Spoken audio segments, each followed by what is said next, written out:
Halo semuanya, selamat pagi, siang, sore, malam. Baik lagi bersama gue Safil di Safil Bahas Sinema. Di hari ini gue ingin membahas sebuah film yang sudah lama gue penasaran terhadap film ini, karena film ini sudah sangat banyak dibicarakan di forum-forum film internasional baik maupun nasional. Itu sejak filmnya mendapatkan nilai yang begitu tinggi ketika pertama tayang di Amerika. Di situs Letterboxd sendiri, film ini sempat menggeser film Parasite-nya Bong Joon-ho untuk menjadi film dengan nilai rataan tertinggi di situs tersebut. Walaupun ketika gua cek terakhir, film Parasite udah kembali berada di peringkat pertama. Kemudian duo sutradaranya sendiri, yaitu duo Daniels yang menamakan diri mereka dengan The Daniels.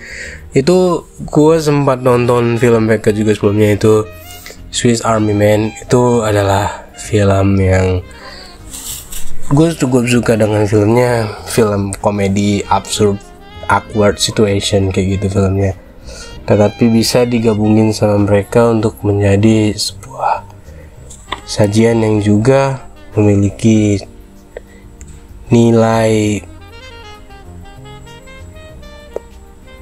yang dapat menghangatkan diri. Seperti itulah kira-kira film mereka. Jadi kombinasi di film-filmnya Daniels ini tuh unik kalau gue bilang, karena banyak hal-hal di film mereka tuh yang sebenarnya nggak nyambung untuk disatuin, tapi ketika ada di tangan mereka, hal itu bisa disambungin satu sama lain.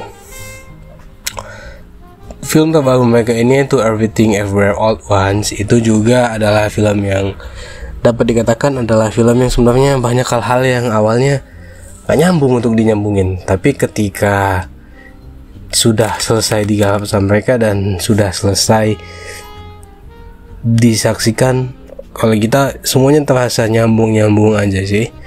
Dan film ini gue dapat memahami kenapa setiap orang yang menonton film ini langsung memberikan apresiasi setinggi langit, dan itu membuat sebuah nilai bias ya dalam beberapa hal. Bahkan The Daniels sendiri pun mengakui kalau sebenarnya film mereka kalau dikatakan sebagai film terbaik sepanjang masa, apakah mungkin film mereka bisa dibandingkan dengan film-film seperti Citizen Kane atau misalnya The Godfather, walaupun nggak sebagai movie snob, tetapi hal itu sebenarnya masih terlalu dini. Tetapi film Everything Everywhere All at Once ini adalah film yang sangat menghibur, sangat menarik untuk disaksikan, dan gue ingin memberikan sedikit opini gue mengenai film ini.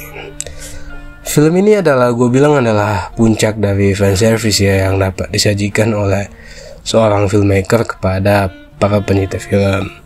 Mulai dari mereka yang suka film-film kungfu yang rilis tahun 80-90an pasti mengenal Michelle Yeoh lah sebagai salah satu pemeran di film-film kungfu tersebut. Kemudian film-film drama romance yang dari asal Taiwan juga, misalnya film-filmnya Edward Yang, filmnya Hausen seperti itulah, juga ada dikasih juga homage-nya ke sana. Kemudian film-film kejaran mafia-mafiaan dari Hong Kong kayak film-filmnya Jackie Chan seperti itu juga ada juga dikasih homage-nya. Bahkan film-film sci-fi ya seperti filmnya The Matrix itu juga ada juga dikasih homage ke sana. Bahkan film animasi sendiri yang buatan Pixar misalnya seperti Ratatouille itu juga ada dikasih homage ke sana.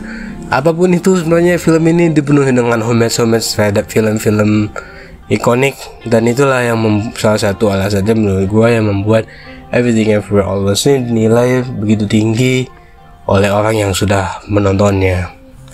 Kalau dari cerita sendiri, filmnya bercerita tentang Evelyn, seorang ibu imigran asal Tiongkok yang tinggal di Amerika yang sedang dirundung berbagai masalah, mulai dari masalah pajak, masalah pernikahannya sendiri, kemudian hubungannya dengan anaknya juga sudah merenggang, kemudian hubungannya dengan ayahnya juga yang baru datang dari Tiongkok juga, yang sudah memiliki masalah juga sejak ia muda.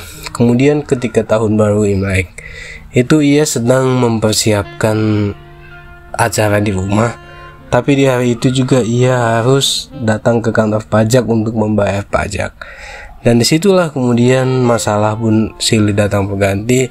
Seorang yang mengaku sebagai penjelajah waktu yang ternyata merasuki tubuh suaminya itu meminta bantuannya untuk menghentikan seorang penjelajah yang juga memiliki kemampuan untuk menjelajahi multiverse gitu, dan belum ada tandingannya.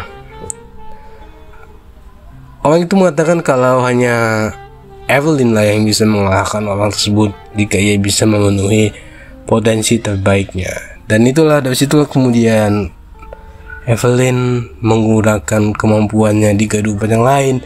Ternyata di kehidupan yang lain, di universe yang lain tuh, Evelyn itu adalah orang-orang hebat, orang-orang luar biasa untuk menghentikan penjahat tersebut.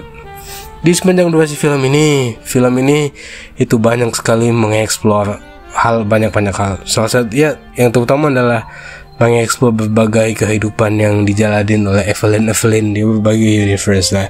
Selain itu, film ini juga mencoba untuk membahas tentang pilihan-pilihan hidup yang sudah kita pilih gitu. Ya walaupun semuanya itu disajikan sebenarnya nggak memiliki plot yang benar-benar konkret ya, yang jelas semuanya disajikan acak-acak aja gitu, cuma dikasih satu garis lurus gitu, kemudian dimasukin padat-padatin gitu, dicampur-campurin gitu, tapi nggak ada konkret yang benar-benar jelas yang padu gitu. Tetapi hal itulah yang sebenarnya membuat film ini menarik juga ya. Gaya sinematiknya Drew Daniels ini itu benar-benar bisa menjerat penontonnya agar tetap mengikuti kisahnya hingga akhir. Ditambah juga mereka memasukkan beberapa unsur filosofi hidup juga ya, yang disajikan dengan ringan dan enggak terlalu teoritis. Layaknya misalnya kalau kita baca buku filsafat atau kita baca jurnal ilmiah tentang filsafat juga. Selain itu yang membuat film ini juga asik itu karena adegan-adegannya itu seru. Itu mulai dari deretan komedi yang mudah diterima oleh masyarakat, terutama karena kita berada di Asia yang komedinya memang seperti ini ya, udah disajikan komedi ala film-film Hong Kong juga dari tahun 80-an, 90-an, 2000-an, tumbuh bersama film-film dan komedi gitu. Komedi gitu juga yang disajikan oleh Drew Daniels ini.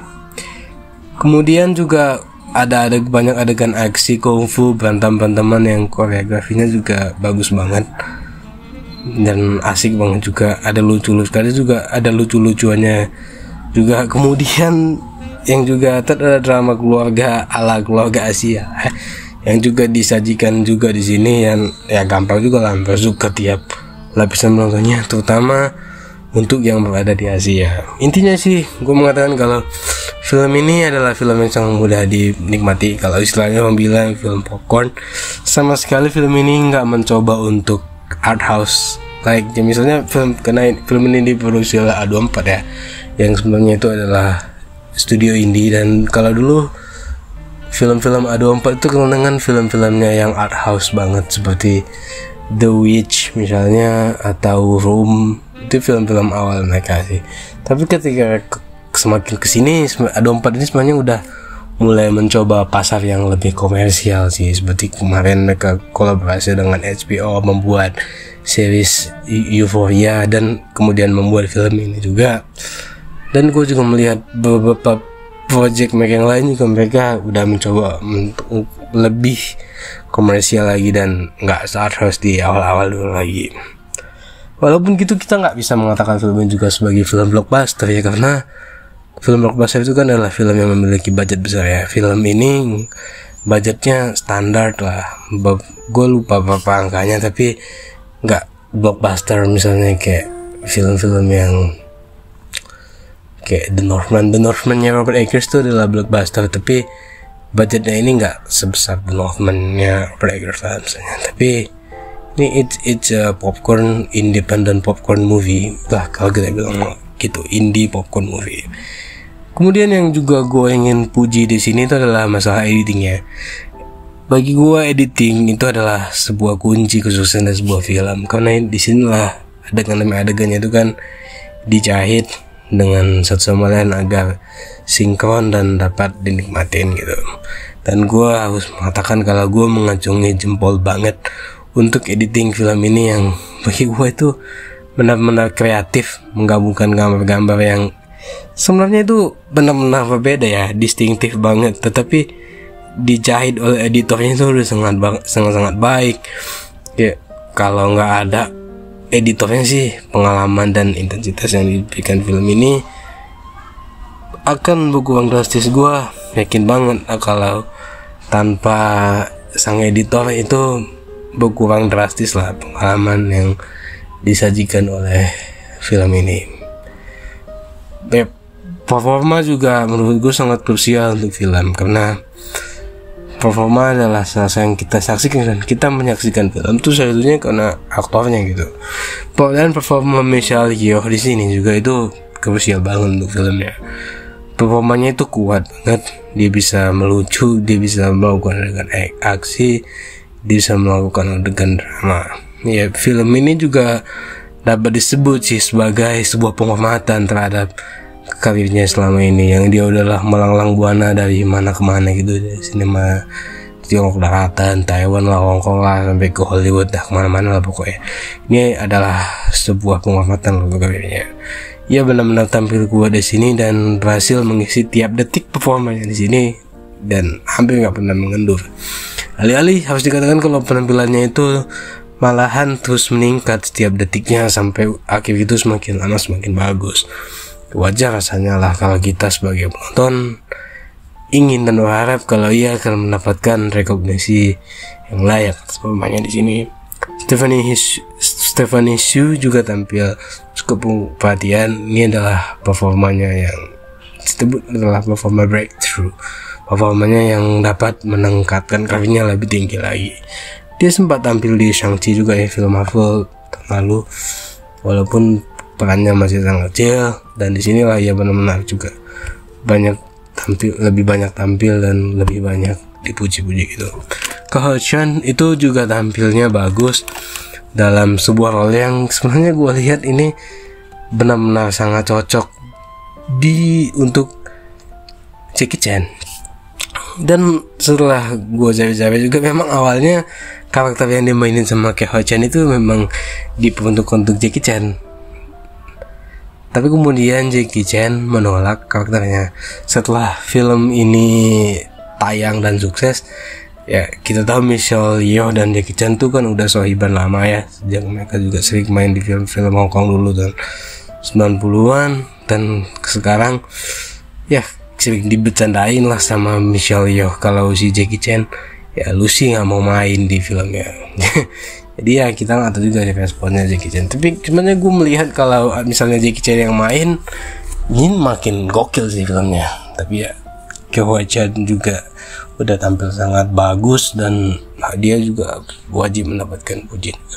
Assemble cast yang lain ya saling mengisi lah satu sama lain, masih dapat dikatakan ensemble cast yang kokoh juga, walaupun isian mereka sebenarnya juga cukup baik, dan termasuk yang main jadi itunya ya, menjadi double misalnya, menjadi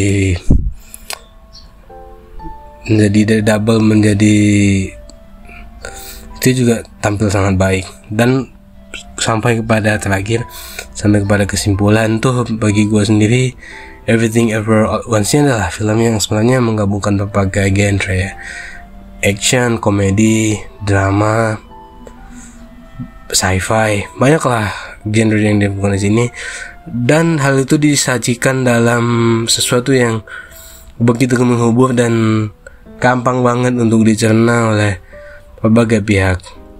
Referensi sinematik dimiliki oleh filmmakernya benar-benar kaya, dan hal itu pun membuat film ini adalah sebagai salah satu fan service tertinggi bagi pecinta sinema ya di seluruh dunia. Ini adalah suatu cinta tapi itu kan sebagai suatu cinta juga untuk sinema gitu, dan suatu cinta terhadap hidup juga, walaupun ya